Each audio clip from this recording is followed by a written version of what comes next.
27, 28వ తేదీ జరగబోయే ఈవెంట్ ఈ పార్ట్నర్షిప్ సమ్మిట్ విశాఖపట్నంలో ఇంకా జరగలేదు, ఇంకా మొదలే పెట్టలేదు. మొదలు పెట్టక ముందే వీళ్ళంతటి వీళ్ళే ఇచ్చిన లీకులు. ఇండియన్ ఎక్స్ప్రెస్ 8 లక్షల కోట్లకు సంబంధించిన ఎంఓయూలు చేయబోతున్నారంట. అంటే పేపర్లో అంటే మనంతగా మనమే సంతకం పెన్ను పెట్టడం, ఒకరికి సూటు బూటు వేసి ఆడ పంపించడం, ఆ సూటు బూటు వేసినంత టకా టకా ఎంఓయూలు సైన్ చేసేయడం, రాసేసుకోవడం.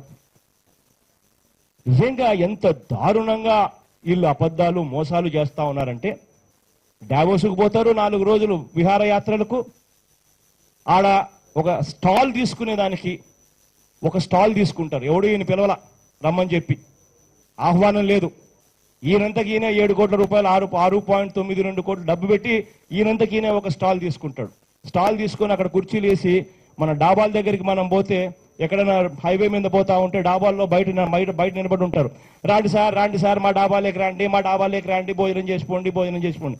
అట్టగా డావోస్లో కూడా 4 కుర్చీలు వేసి కూర్చోబెట్టి ఎవడంటే అలా రాండి అని చెప్పి పిలుచుకుంటూ ఆంధ్ర రాష్ట్ర పరువును నిజంగా తగ్గించే కార్యక్రమం చేసిన వ్యక్తి ఈ చంద్రబాబు నాయుడు గారు.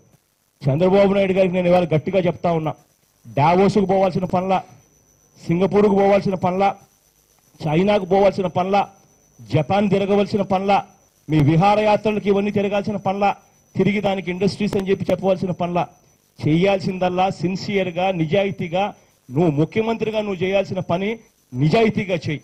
నువ్వు ఎలాగో నువ్వు ఇచ్చిన మాటలన్నీ నువ్వేదైతే చేస్తానని చెప్పి చెప్పావో ఎన్నికలప్పుడు అవన్నీ ఎలాగో మోసం చేసావు. కనీసం ముఖ్యమంత్రి హోదాలో నువ్వు ఉన్నావు కాబట్టి నువ్వు చేయాల్సిన పోరాటం అన్న నిజాయితీగా చెయ్యి.